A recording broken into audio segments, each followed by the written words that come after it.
you wanted the best, you've got the best podcast. The hottest podcast in the world. The Chris Voss Show, the preeminent podcast with guests so smart you may experience serious brain bleed. The CEOs, authors, thought leaders, visionaries, and motivators.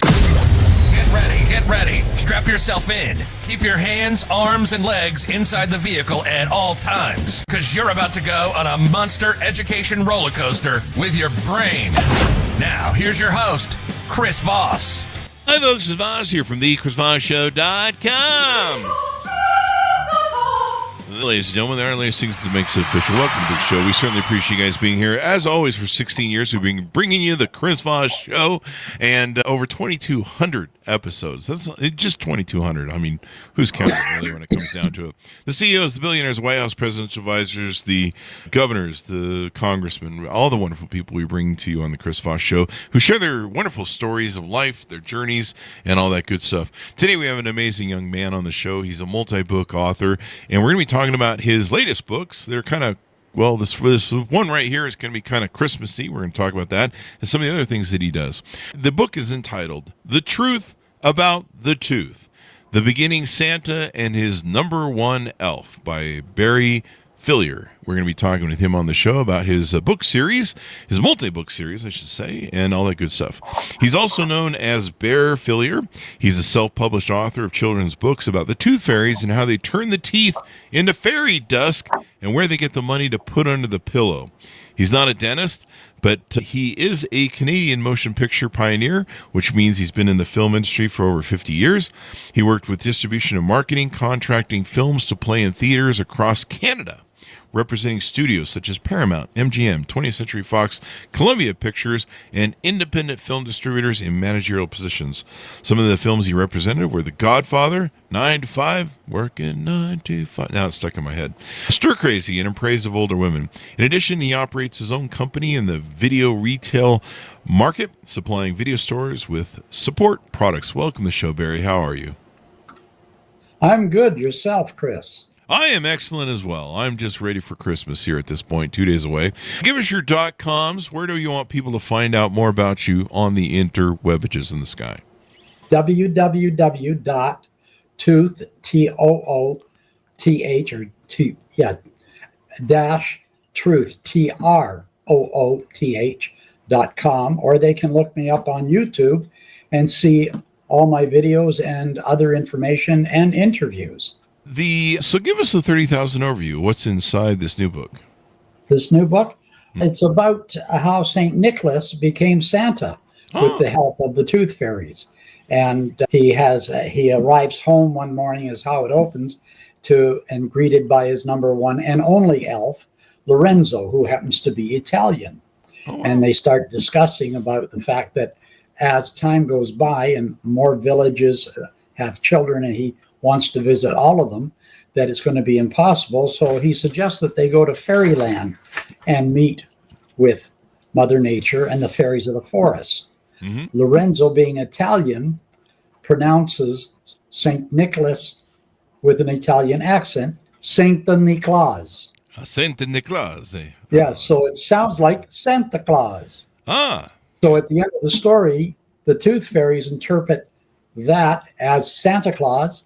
And there's an express wall, like a bank express wall, where they send the fairy dust off to all the mythical characters that use magic. Nobody has explained magic, but magic is made from fairy dust, made from baby teeth. Wow. You mean I could have kept my baby teeth, ground them up, and sold this off like a pound of meth or something? I don't think the tooth fairies will buy them, but they do leave the money. And where they get the money to put under the pillow is they use the fairy dust to heal small animals of the world who get injured or sick in trade for the money that they find. Oh, that's good. It's being used for good. And so that's how that comes about. And at the end, this is actually a prequel to the original book, which I will get to. Mm-hmm. And at the end of the story, Lorenzo and St. Nick are discussing that they should move to the North Pole because it's more central to get around the world since they're going to be getting fairy dust. Mm-hmm. And they discussed that at that time, we'll have to add more reindeers to go further. And so Lorenzo volunteers to build the express wall for them so that way they can add names of other characters that need to use magic. Ah.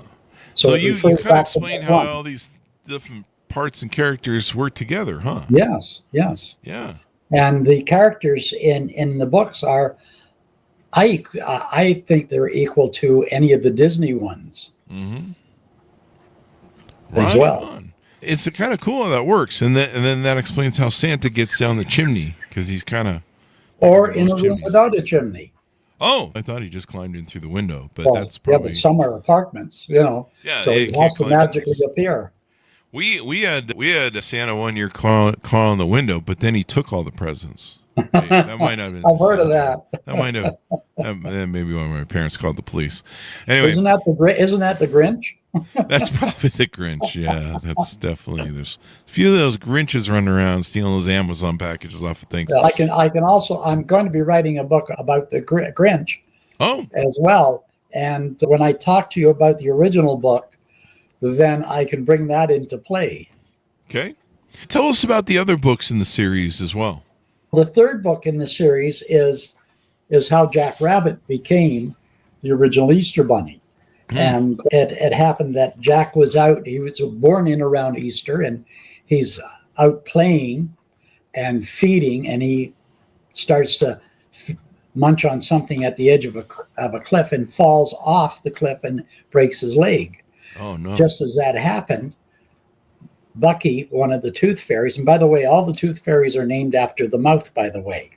This particular fairy, his name is Bucky. He happened to arrive just as that happened, and he's visiting his mother, Bonnie Rabbit, to see if she found any money when he uses the fairy dust to heal his injured leg. Then after he's injured, he starts to ask how and why. And Bucky explains what they do with the teeth to him, that they turn it into fairy dust. That's why he's visiting his mother, see if she found any money for the tooth fairies. Oh, wow. Bucky then asks, can I get fairy dust to pay it forward? And Bucky says, I'll go back and ask the rest of the fairies, which he does. And there's scenes where he's having a meeting with the other tooth fairies, and they agree to add him to the express wall to send him fairy dust. Wow. And that's how Jack became the original Easter Bunny. I didn't know there was like a whole fairy dust ecosystem economy here going on. There is. It's like a whole international Federal Reserve Bank of fairy dust. Well, other books say they build castles, but how many can they build? That's true. It's a lot of fairy or it becomes a star in heaven, but so does their grandmother and grandfather looking down on them. I have fairy dust in my coffee in the morning. Yeah. Is it called Bailey's? Yeah.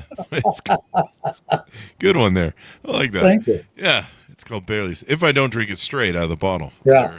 Some mornings are like that around here. No, Bailey's on the weekend. Wait, you're only supposed to drink on the weekend? Not during office hours? I'm diabetic, so I try to control things. Yeah, you gotta watch that. Lots of sugar in that Bailey's. Tell us about yourself. I mean, I read your bio. Yeah. When did you start writing, and what made you interested in writing children's books? My daughter, this goes back a ways, asked me, what does a tooth fairy do with the teeth, and where do they get the money? Oh. And I told her I'd give it some thought. And that's about a week later, I started to put together and pen it out, and then published it originally when my granddaughters on my wife's side, because she's my third marriage, anyways, on my wife's side, and after they were born, and I revisited when they were 5 and 7, and actually McKenna, my oldest granddaughter, is a little girl in the book, which I will explain when I get to the book on the original story. And published it with one publishing company, found out I didn't own the illustrations. So I republished it with another company just last year in November, as well as the next 2 books. And I'm working on, I've got a 3rd book completed as well, which is how the Pied Piper's flute became magic, which I'll be publishing with the help of the Tooth Fairy. And so I republished it with them. And at the same time, within a few months, I published the next 2 books. That was last November. But it didn't time out for Christmas on the Christmas book. So I held off on the marketing until this year. And on the Jack Rabbit, that marketing I'll start this coming Easter. Oh, wow. Yep. So you kind of did it to explain it for your daughter. Were you writing before? I mean, was this something that just came out of the blue where you're like... More or less came out of the blue because of my background in the film industry. If I have to sell a film, like I had one film called The Passover Plot, very controversial with the Catholic Church. So in order to get a theater to put it on screen, I would have to pick what I thought was the best scene out of the film to convince them that based on his audience and demographics of his town, that it would be worthwhile just to put it on screen, even if it was only for 3 days. Oh, wow. So, as you know, in the film industry, there are road shows, which is a Godfather, 9 to 5, Stir Crazy, Love Story, True Grit, so on. But then there's the B titles that are picked up at film festivals that the studio will release, which is anywhere up to 12 films a year or more back before video. And so my job was to get as many of my titles on screen with the maximum number of amount of play days or weeks. For example, The Godfather had a minimum of 3 weeks in any of the small towns. The larger towns was even longer. So even down to 3 days to get all your films. So it was very competitive when you're dealing against 11 other major studios at the time. 52 weeks in a year. How do you get all yours played, including the holdovers? Got to make all those money and ticket sales too. And while in the industry, I did win 2 sales drives. Wow! Congratulations! Thank you. And now you're an author. Now I'm an author, and I did write one other book in the video industry. I was when I left the film industry, I went into the video industry and started with a company that was a wholesaler of the video, beta and VHS. And I wrote and designed the first retail video magazine in the industry in Canada. Oh, wow. Cool. Yeah. Definitely rewarding there. Yeah. And then as part of the supplies, when I went into the supply business, I also wrote a manual on how to repair VHS and beta tapes, splicing, supplied the equipment, and how to rebuild the cassettes. Some of the cassettes had a security screw, and I wrote on how to remove that security screw without damaging the shell. Oh, wow. And sold it with splicing equipment. Quite the interesting stuff. What was that old thing from with splicing in film? It was from Fight Club. They used to call it the cigarette burn. Yeah, I suppose. Actually, that's how I started in the film industry as a film reviser, splicing and repairing the film, the sprockets, as well as assembling the reels when they first came in, and so that you mount 1A to 1B and so on. Yeah, I think there's some sort of signal on the film that tells when you have to put on the second roll or something like that. It's in the movie Fight Club, so I don't know if it was true or not. It's kind of interesting because I think that's what Tyler Durden used to do in the film. He would splice film together, and he would do inappropriate things with it. Some funny Fight Club lore there. So you did that, and now you do these books. Now you mentioned, I think to me before in the green room, that you have a whole lot of prequels and other books you want to work on. Tell us about some of that. I'll be writing an additional 16 to 20 prequels. As I explained with the Truth and Nothing But the Jack Rabbit and the Santa one, that it ends up on how they got on the express wall. Wow. So when we get to book one has all the characters on it. So the rest of the stories are about how that character got his name on the express wall. Wow. To get the fairy dust. So they're actually prequels. What I'm hoping to have happen is to get a studio interested in book one, which we'll get to that explanation, and then look at and say have it on Prime or Netflix, as the original, and then the subsequent stories as prequels. I'll compare it to Aesop's fables type of thing. So they all refer back to book one. Yeah. I mean, it's kind of interesting you've tied them all together. Yeah, which makes the story infinite, which will never end, because children lose 20 teeth between the age of approximately 4 to 12.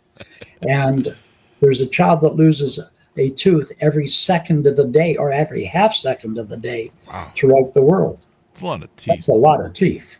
Yeah. That's a lot of magic. I remember I think we got a quarter for a tooth or something that our parents back then. Yeah. Now it's around anywhere up to $20 or more. Yeah. I think I dated a gal, and she had a daughter, and she gave her, I don't remember what it was, $5 or something at the time. Yeah. It was like a long time ago. And I was like, what? I got it ripped off. It's inflation. Inflation, that's what it is. Yes. Inflation. I mean, I try and give my teeth, I take my teeth out now. Since I'm 57, they're all falling out on their own.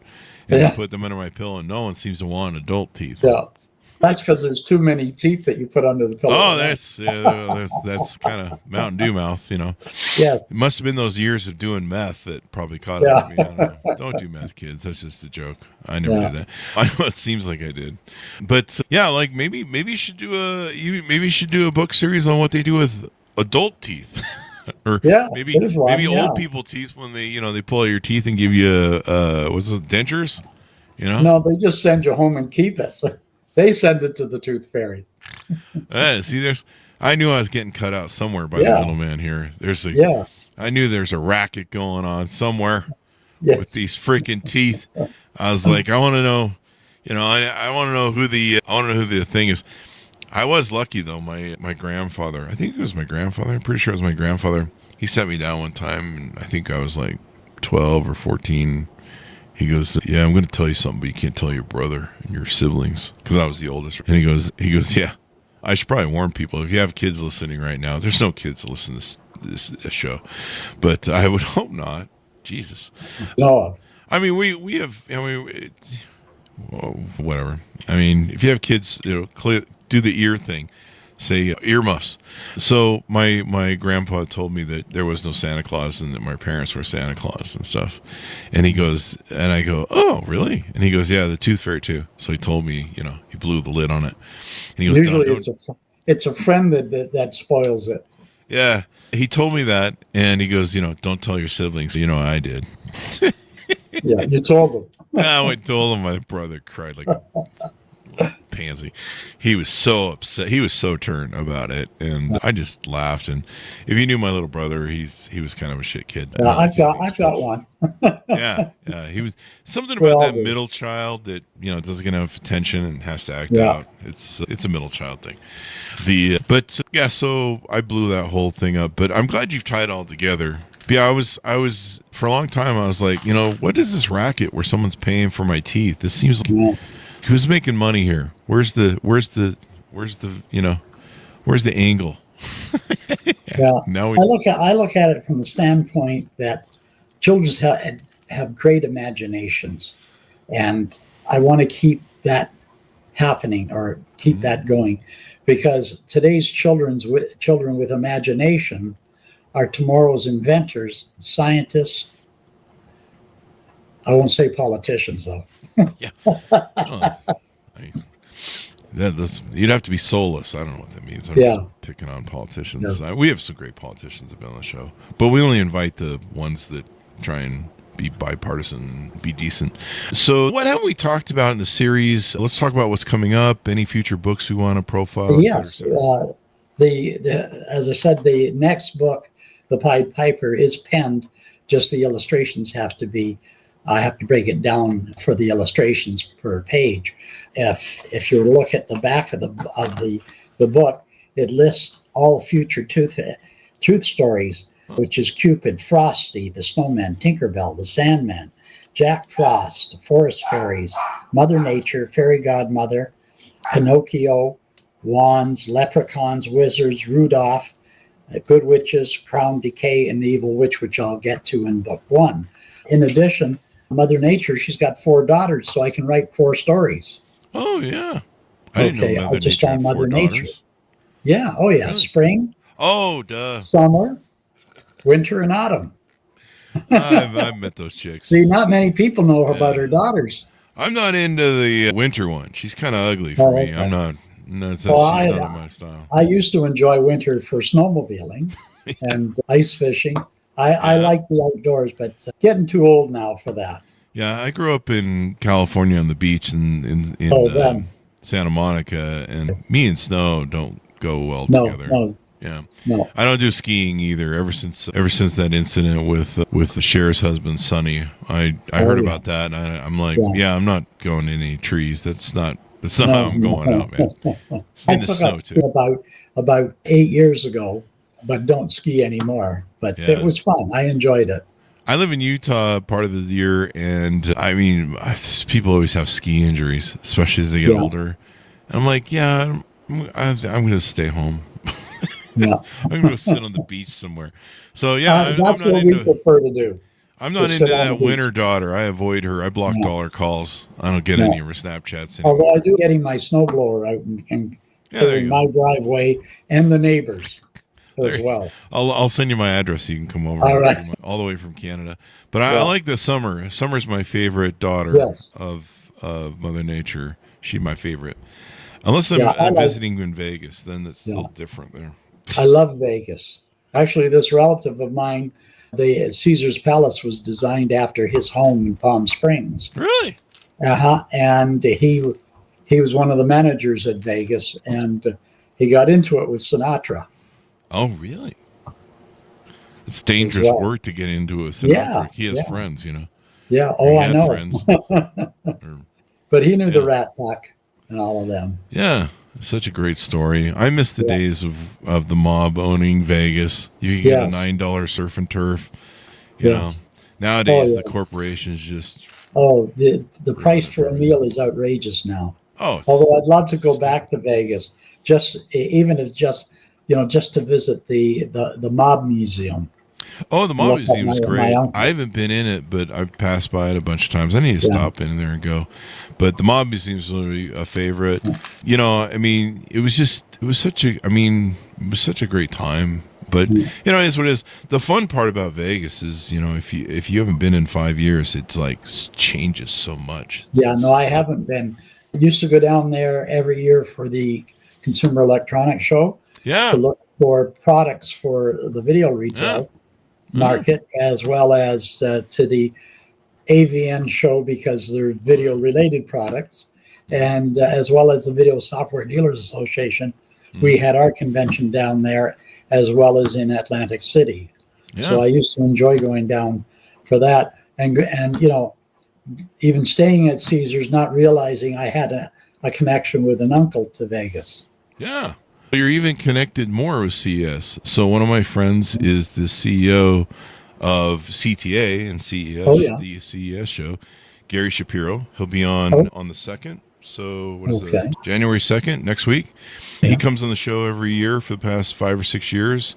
We're friends on Facebook and LinkedIn. And he comes every year and gives us a preview of the CES show. Of the new CES show, Yeah. And it is. And then starting, I think a couple days ago, we did our first recording of one of the booths from the CS show. There's about 5 or 6 people we'll have on pre-show that are presenting there. So yeah, we do the whole CS show too. It's really fun. Yeah. As we go roundabout, anything more we need to know about the books that I haven't touched on or teased out? Yeah, I'd like to go into the original book, if you don't mind. Please do. Which is the Trooth and Nothing But the Tooth, remastered extended edition. And it's about a little girl named McKenna, who I mentioned was my granddaughter. She captures a tooth fairy while staying at her grandmother's house when her tooth comes loose. And she captures a tooth fairy named Cal, short for calcium. He's there to retrieve the tooth for his girlfriend, Ruthie, who has been kidnapped by the Cavity crew. Their job is to clean the teeth of cavities, but they want to turn all the teeth into cavities and take over fairyland and cause havoc. The leader of that group, his name is Crown Decay. and he's got two beautiful assistants, but very dangerous, plaquette and gingivitis. Okay, and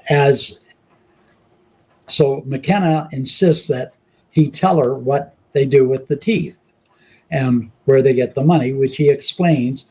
As he's explaining, two other fairies arrive, Grunge and another one, and to make sure that he goes back to Fairyland. So he asks McKenna if she will go to Fairyland with him, and give that tooth, because it's called the milk tooth, which is a more powerful magic tooth, very rare. And she agrees to go back to Fairyland with him and present it to Rudy. So they find Rudy with the help of one of the cavity crew, whose name is Bicusp, who's upset and bullied by the rest of the cavity crew, and because he's got a pet lemur, and they always tease him that he puts his socks on the wrong feet, which is impossible to do. So he confesses to where they're holding Rudy. So they go to rescue Rudy, and as they rescue Rudy, the Crown Decay and the cavity crew are banished from Fairyland, with the exception of the lemur, whose name is Flow Rider, and Bicusp. They get the job of Bicusp loading the machine with the teeth, and Flow Rider gets the job of putting the bottles of fairy dust into the express wall, which shows all the mythical characters on it. Oh, wow. And also, if they go to my website, by the way, they'll hear a parody of a song by Megan Trainor, all about the bass. I hired a 7-year-old girl to write it, to sing it, all about the tooth. All about the truth? Or tooth? The tooth. All about the tooth, instead of all about the bass. Yeah. And I'm working on another parody, which is a scene where Crown Decay and the cavity crew, Plaquette and Gingivitis, are meeting with a witch named Granelda, who has a book of potions and spells that they want. And Granelda breaks into a parody of a song, Don't Ya? Don't you wish your magic was black like mine? Don't you? I see. Don't you So, wish your girlfriend in the hopes was... that, a studio will pick up the original story, make it into a 90-minute animated film. And so I'm looking at some, other songs. I don't know. I'm not a good enough writer to write a screenplay, but because of the storyline being a never-ending story, with children losing teeth every second to half second, this is a never-ending story. The prequels, referring back to the original book and what the Tooth Fairies do with the teeth and how I tie it in, could be made for TV specials like Santa the Beginning and Leprechauns, how they're able to hide their pot of gold. Cupid, how his arrows make people fall in love. I can tie that to fairy dust. Oh, that explains it. Fairy dust. Mother Nature and her 4 daughters, add into that. Let's see. Frosty the Snowman, more Christmas ones. Jack Frost, Tinkerbell, the Sandman, Forest Fairies. I mentioned Mother Nature, Pinocchio, Leprechaun. And in the case of Crown Decay and the Evil Witch, how they interfere with Mother Nature and her 4 daughters. Didn't Joe Montana of Scarface, didn't he have some fairy dust that he used to market and sell in Miami? I'm not sure. I'm not sure. I know Disney did one about a hockey player. Say hello to my little friend. Anyway, I'm not sure that was fairy dust that was on his table. The marketing potential on book 1, and I'll give you an example of a great potential marketing possibility, is McDonald's have the Happy Meal. Happy Meals do not cause cavities. But if McDonald's were to take this on and give away all the characters, they could also cross-tie it in with, let's say, Crest toothpaste by giving away a sample toothpaste with one of the characters on it, because kids collect each one of the characters from a movie. They can cross-promote it with toothpaste and a toothbrush with the characters on it, therefore promoting good health, good hygiene. There you go. So it has that potential in the right hands. And what I'm hoping is I'll get a studio interested in this project, as well as a traditional publisher. I'm retired. I don't have a ton of money, so it takes me a while to save up to publish a book, or even an investor. Now, who did the artwork on these books? The second publishing company did it, and I do own the rights. I made sure that was in the agreement, and it's in each publication that I own the rights to the illustrations. That's what you got to do. We interview a lot of authors on the show from the big publishing houses, and it's a learning they don't own the curve. copyright to their own book. Yeah, it's a learning curve for me. Yeah, you know, it's a thing where people don't own their copyright. I mean, a lot of authors we talk to from some of the big houses, and we love the big houses like Simon Schuster, Penguin Random House, but I do own the rights to the rights to the ISBN. They're all registered under my name. That's good. You got to have that. I'm looking for hopefully get partners to move it forward. Yeah, we'll see if we can't get the word spread around there. So as we go out, give people a final pitch to order up your book. .com's where they can find you and all that good stuff. It's www.Trooth.com, or they can look me up on YouTube. See my channel. I've got a Santa video, an Easter Bunny video, as well as another interview with another person. Also, if they look me up on Google, they'll see a lot. It's a wonderful time of year. We love Christmas. There's Easter Bunny, there's Santa, all sorts of good things. It's good. And maybe kids can enjoy the stories before their grandpa ruins it. I hope so. I've had good reviews on the book so far. Yeah. I've not had any negative response for it. In some cases of parents, it takes them back to when they lost their tooth, as it did with you. Yeah. I'm calling my attorneys after the show and finding out I want my due, because I only got 25 cents. You got to go back. You got to go. I want my. Now that we know, you have to go back to a couple bucks, per tooth. I could have made like at least $50 off my mouth as a kid instead of $5. Wasn't that your inheritance? Probably was, actually. As an adult. Don't tell my mom that. She'll be like, you already got your inheritance. You got teeth, eh? Yeah. Or whatever. I think she knocked my teeth out at one point. No, she didn't. I'm just teasing. My mom's wonderful. Yeah. But I probably deserved it if it did happen. Anyway. I have to agree that I probably did deserve whatever I got. Kids aren't we're not always good all the time. What can you say? But neither are parents, so I'm going with that. Anyway, thanks for coming by the show. We really appreciate it, Barry. Thank you very much. Thank you. Thank you. And you have yourself, you and your family, or as many as there are, have a wonderful Christmas and a happy New Year. You too. You too. Thank you. And we're in New Year's. We're right before Christmas in 2024, folks. So if you're watching this 10 years from now in February, please don't write a comment like, it's not December yet. They do that all the time. It's crazy. Anyway, thanks for tuning in. Be good to each other. Stay safe. We'll see you guys next time. Order up the book wherever fine books are sold. The Truth About the Tooth. The Beginning, Santa, and His Number One Elf by Barry Fillier. Thanks for tuning in, everyone. We'll see you next time. Very good. Thanks.